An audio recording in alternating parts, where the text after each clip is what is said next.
존경하고 사랑하는 우리 구독자 여러분 반갑습니다.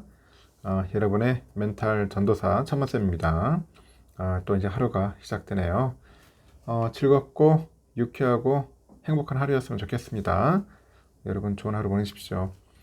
아름다움의 기본은 유연함이다. 아름다움 역시 아름다움을 갖고 싶죠. 남자나 여자나 다 똑같을 거예요. 아름다워지고 싶어 합니다. 그 미성숙의 대표적인 속성은 조급함이라고 하네요. 이 조급함이라고 하는데, 이 성숙함의 전형적인 특징이 뭐냐? 유연함이랍니다.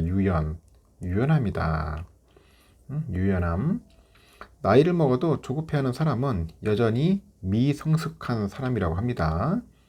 나이가 어려도 부드럽고 여유가 있는 사람은 이미 성숙한 사람이라고 하죠. 그래서 말과 행동이 유연하다는 것은 상대와 나의 다름을 인정할 줄 안다는 것입니다. 상대와 나의 다름을 인정할 줄 안다는 것이다.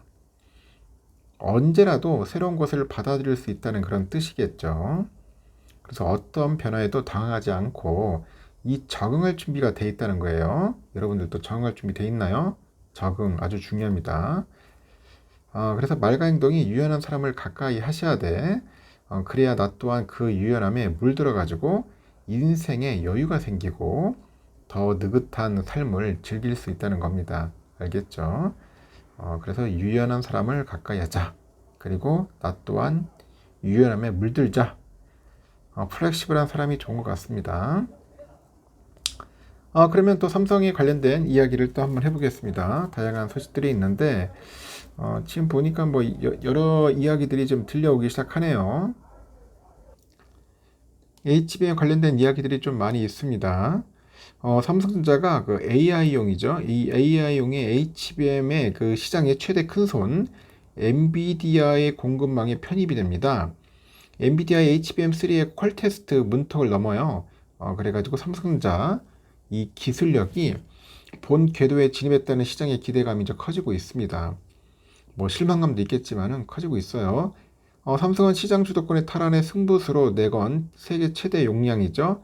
36기가짜리 HBM3 5세대 그 12단 제품의 퀄테스트 통과 가능성에도 청신호가 켜진 것으로 분석이 되고, 하이닉스가 주도하고 있는 HBM 시장에서 삼성전자가 본격적으로 이제 참전을 합니다. 참전하면서 시장의 지형이 이제 바뀌는 계기가 될 것이다. 그렇게 주목이 되는 거죠. 24일에 반도체 업계의 외신에 따르니까 삼성은 최근에 세계 최대 그 GPU 업체예요. 엔비디아의 HBM3 퀄 테스트를 처음으로 통과를 했고, 이 퀄 테스트는 해당 제품의 품질이 납품 가능한 수준인지 성능을 시험하는 단계입니다. 그 퀄 테스트를 통과하면은 이 본계약 절차를 밟아서 본격적인 제품 공급이 시작이 되고, 사실상 하이닉스가 독점 공급하고 있는 엔비디아의 HBM 밸류체인의 한 축을 이제 삼성전자가 담당하는 겁니다. 삼성이 공급하는 HBM3는요, 그 엔비디아의 그 저성능 그래픽 GPU죠. GPU인 H20에 우선 탑재될 것으로 봅니다. H20 저성능 그래픽.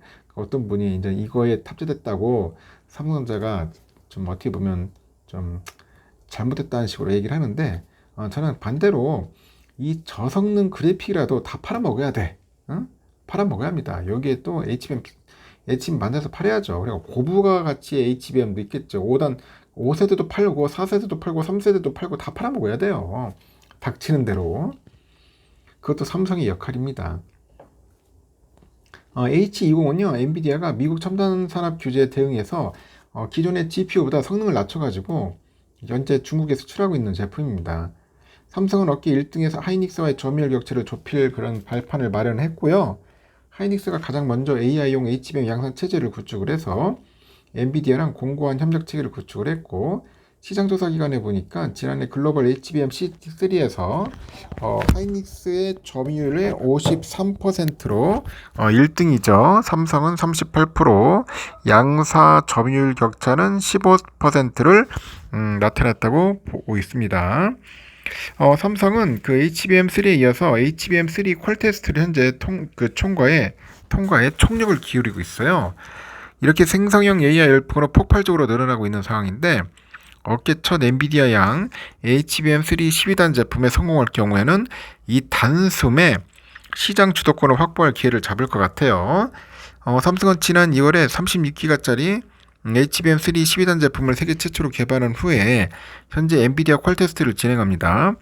하이닉스는 지난 3월 말부터 대량 양산에 생산을 해가지고 양산했죠. 결국 엔비디아에 공급하고 있는 5세대 제품이 8단입니다. 8단. 하이닉스 올해 3, 4분기에 HBM3 12단 양산에 나서가지고 두 회사 간 주도권 경쟁이 심화될 것 같아요. 이렇게 성능과 용량이 향상되는 차세대 AI 칩에는 더 많은 HBM을 필요로 합니다. 엔비디아의 주력 AI 가속기 H200이죠. H200. 여기에는 HBM3가 6개 탑재된다고 하네요. 올 3, 4분기에 출시될 차세대 GPU 블랙엘 기반의 이 B100에는 HBM3가 몇 개 들어가냐? 8개가 들어갑니다. 8개. 8개가 들어간다. 엔비디아 역시 삼성의 공급망 편입이 필요한 상황이고 HBM 수요가 공급을 훌쩍 뛰어넘는 그런 공급자 우위 시장을 맞아서 하이닉스의 의존도를 낮춰서 가격 협상력을 높이는 동시에 안정적인 제품 수급을 현재 기대할 수 있기 때문이라고 합니다. 삼성은 최근에 일부 외신에서 제기된 엔비디아 HBM3 납품 테스트 실패 보도를 적극적으로 반박하는 등 HBM3의 퀄 테스트 통과에 자신감을 보이고 있답니다. 자신감을 보이고 있으니까 저도 조만간 좋은 소식이 오지 않을까 하는 생각이 들어요. 그래서 너무 여러분들 우울해하지 말라는 겁니다. 알겠죠? 이번 삼성전자가 프랑스 파리에서 열린 갤럭시 건팩 2024를 통해서 공개한 최신 폴더블 스마트폰 Z 플립 6, 폴드 6, 스마트워치, 갤럭시 워치 7 울트라 이게 이제 24일 전 세계 시장에 정식 출시됐는데 삼성이 처음 선보이는 스마트 반지 갤럭시 링이 초기에 소비자들의 관심을 끌었어요. 근데 이 디자인을 바꾼 무선 이어폰 갤럭시 버즈 3가 하자 발생이 났네. 보니까 다수가 보고돼가지고 이 사전 구매자들을 위해서 이 제품의 교체가 현재 일어나고 있다 합니다. 진행되고 있다. 노태우 사장은 최신 갤럭시 기기를 공개한 후에 고객들의 기대가 상당히 컸다.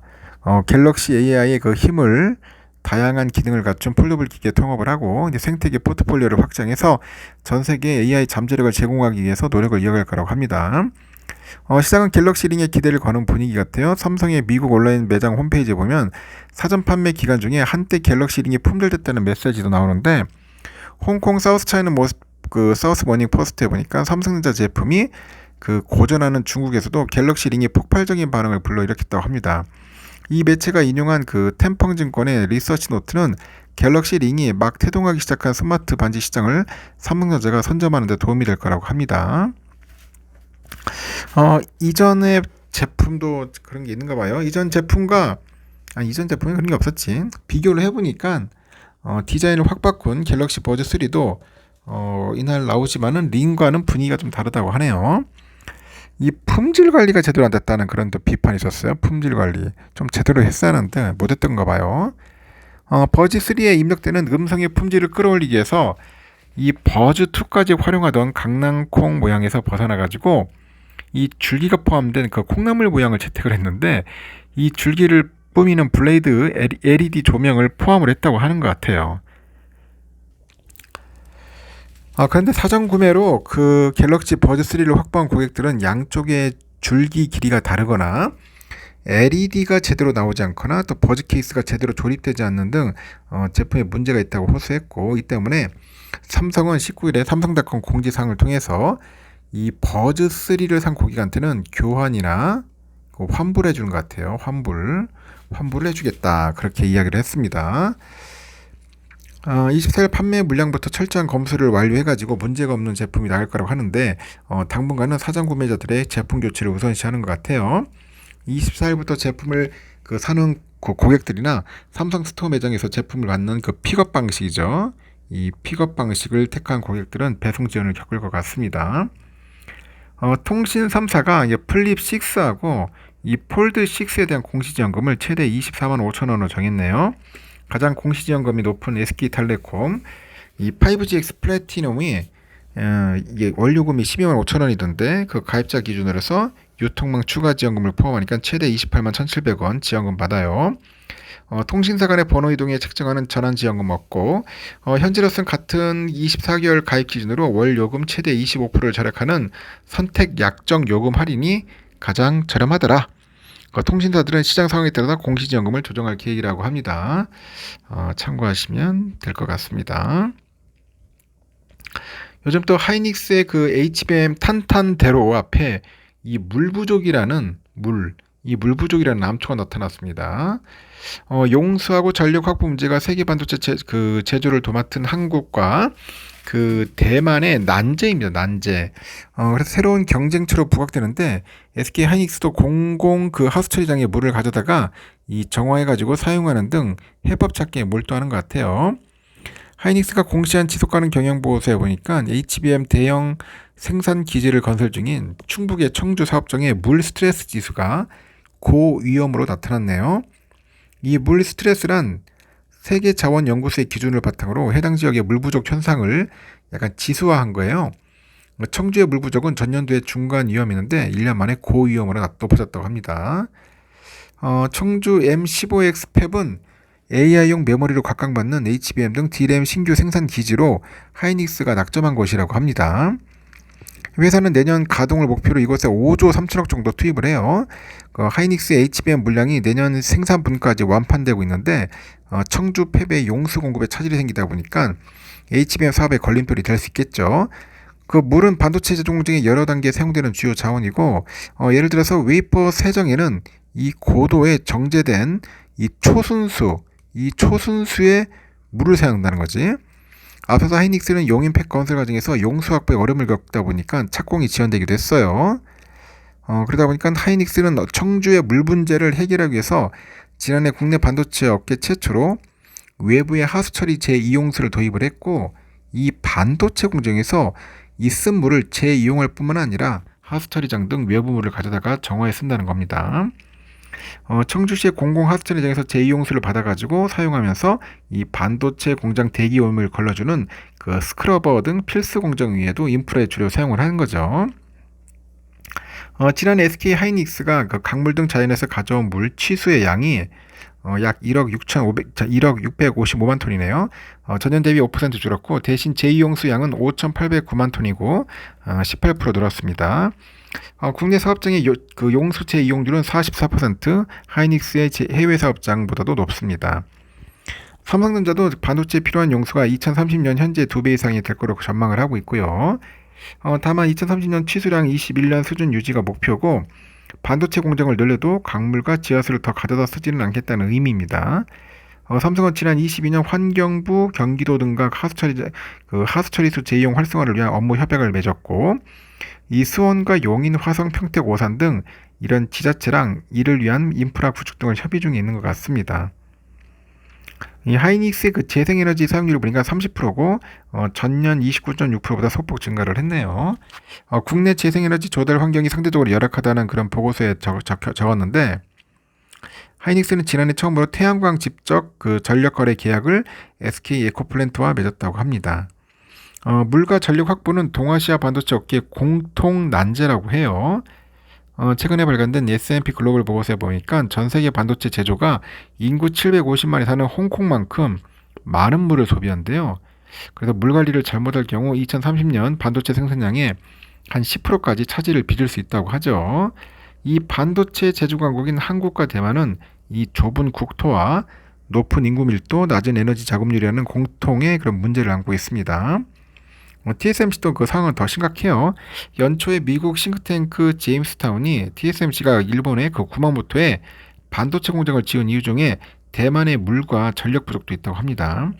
TSMC의 반도체 팹의 재생에너지 사용률은 10.4%라고 합니다.